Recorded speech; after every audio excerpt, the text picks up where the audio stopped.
Hello guys, तो live में क्या चल रहा है भाई। रजत दलाल हैं, चाहत हैं और ईशा है।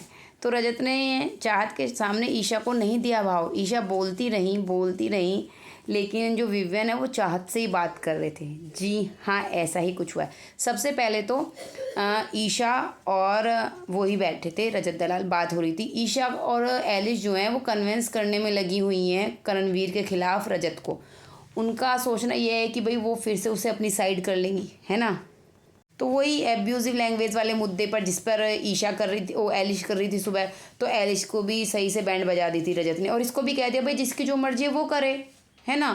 तो इतने में वो थोड़ा वो हो जाती है कि हाँ हाँ मैं करूँगी ना, जो मुझे ठीक लगेगा वो करूँगी मैं। तो रजत भी यही कहता है कि भाई सब इंडिविजुअल हैं यहाँ, जिसको जो अच्छा लगता है, जो ठीक लगे वो करे। चलिए, यहाँ पे भी ठीक है। इसके बाद भी, क्योंकि इसके बाद आती है चाहत, तो चाहत आती है तो चाहत भी तैयार हो रही होती है, यहाँ पे मेकअप कर रही होती है, और ईशा भी तैयार हो रही होती है। तो इसी बीच में क्या होता है ना, कुकड़ू को बच जाता है ना। तो रजत एकदम से उठ जाता है, मैं नहीं सो रहा था, मैं हालांकि सो वो ही रहा था, लेकिन फिर ना पता है वो चाहत को कहता है बार बार, चाहत मैं तुझसे पूछ रहा था ना कि किचन में क्या चल रहा है, कौन खाना बना रहा है। वो चाहत को बार बार कन्विंस करने की कोशिश करता है, उसी से कहलवाने की, मतलब चाहत से, कि वो नहीं सो रहा था। चाहत कह भी देती है हाँ हाँ ठीक है, वो स्माइल पास कर रही है, हंस रही है, उसे पता है क्योंकि सो तो यही रहा था, इसलिए कुकड़ू को बजा।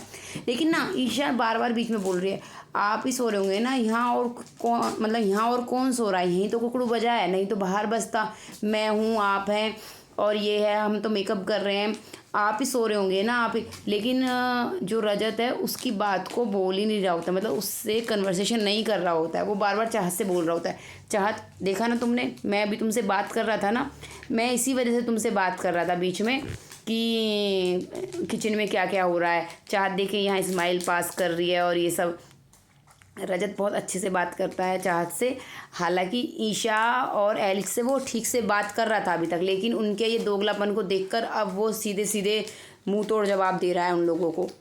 फिर उठ के वहाँ से चला जाता है। जाते जाते भी ईशा को यही टोक रहा है, सो नहीं रहा था ना मैं, पता है ना तेरे को। और फिर बाहर जाके भी सबको कन्विंस करा, क्योंकि ना लोग ना यही कहते हैं इसको कि यही सबसे ज़्यादा घर में सोता है। एक बार तो इसने बताया था कि ये ना बाथरूम में जाके नीचे चादर बिछा के और तकिया लेके चला जाता है, वहीं सो जाता है, जो सूखा हुआ बाथरूम रहता है। जी हाँ, चलिए गाइस, मिलते हैं बिग बॉस 18 लाइव के नेक्स्ट वीडियो में। तब तक के लिए चैनल सब्सक्राइब कर लें। Thank you.